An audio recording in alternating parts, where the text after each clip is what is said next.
বনোয়ার বিধায়ক জীবনকৃষ্ণ সাহা মুখোমুখি ট্রাইব টিভির বাংলার পর্দায় বিভিন্ন অভিযোগ এবং অনেক বিষয় নিয়ে জীবনকৃষ্ণ সাহার নাম কিন্তু আমরা উঠে পাই বা খুঁজে পাই। কথা বলবো সরাসরি তার সঙ্গেই।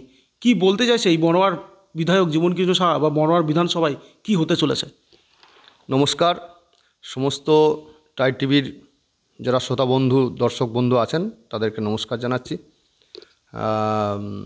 দেখুন, ভালো কাজ করতে গেলে অনেক রকম বাধার সম্মুখীন হতে হয়, এটা বাস্তব ঘটনা।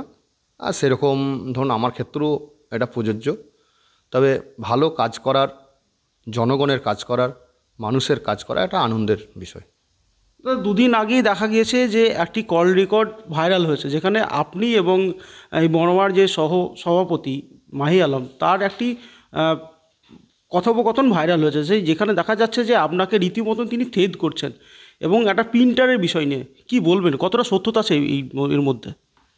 প্রথমেই একটা কথা বলতে চাই, এই ঘটনাটা আমার খুব ব্যথিত করেছে। আমি খুব দুঃখ পেয়েছি যে আমার দলের একজন কর্মী, আমাদের সহকারী সভাপতি, তার যে ল্যাঙ্গুয়েজ আপনারা লক্ষ্য করেছেন, এটা আমি খুব ব্যথিত। কিন্তু কী আর বলবো বলুন, আমি আমার দলের ঊর্ধ্বতন কর্তৃপক্ষ ওনাদেরকে বিষয়টা নিয়ে আমি লিখিতভাবে জানিয়েছি। ওনারা যা ডিসিশন নেবেন ওনারাই নেবেন। আমি যে এই ভিডিওটা কথোপকথন যে এটা অডিও ক্লিপটা ভাইরাল হয়েছে, একটা পার্টি অফিসকে প্রিন্টার গিফট করেছিল, তার বিনিময়ে ধরুন যে কথোপকথন, সেটা খুব দুঃখজনক ঘটনা, এটাই আমি মনে করি। আপনি তো তৃণমূলের বিধায়ক, যিনি আপনার সঙ্গে কথাবার্তা বলেছেন তিনিও কিন্তু তৃণমূলেরই সহসভাপতি ব্লকের।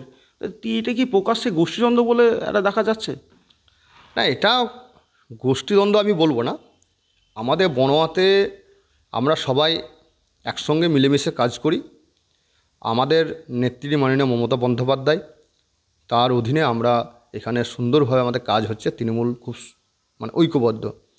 এবার মনোমালিন্য থাকতে পারে, আমি এটা নিয়ে বারবার অনুরোধ করি যে মনোমালিন্য থাকলে আমরা সেটা বসে মিটমাট করে নেওয়া ভালো। দেখুন, একই পরিবারে থালা বাটি গ্লাস থাকলে ঠোকাঠুকি হয়, সেরকম একটা ঘটনা।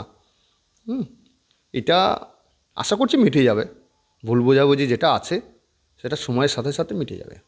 আগামী দিনে তো আবার বিধানসভা নির্বাচন আসছে, তখন দলের টিকিট নিয়ে কি কোনো রকম কোনো সমস্যা দেখাতে পারে, বা আপনি কি ভাবছেন সেই বিষয়ে নিয়ে, যে আগামী দিনে আপনাকে কতটা প্রস্তুত থাকতে হবে?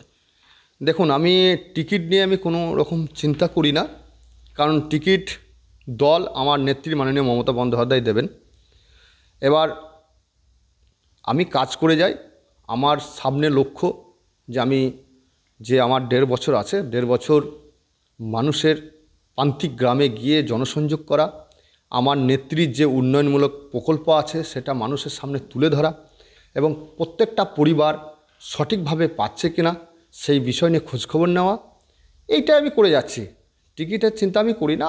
আমি যেটা কাজ করার সুযোগ পেয়েছি, আমার বনোয়ার মানুষ, বনোয়ার জনগণ যে আশীর্বাদ দোয়া দিয়েছেন, সেই দোয়া আশীর্বাদ মাথায় নিয়ে, আর আমার প্রিয় নেত্রী মাননীয় মমতা ব্যানার্জির আশীর্বাদ মাথায় নিয়ে আমি কাজ করছি, এখনও পর্যন্ত কাজ করে যাচ্ছি।